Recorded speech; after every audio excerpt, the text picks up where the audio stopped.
What's going on, y'all? So this can be a quick little video on how to log into the Fractals on the Mac. So you're going to want to head over to the Launchpad down here, go over to the search bar and head over to the App Store. Then you're going to want to look up Microsoft Remote Desktop. Once you're here, you're going to want to go ahead and install and open this one.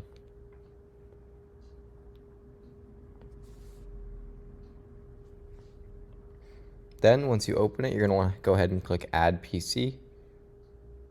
Enter the PC name you were given.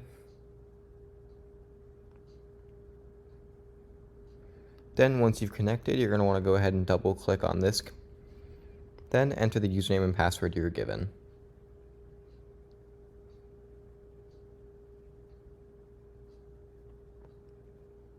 Go ahead and hit continue.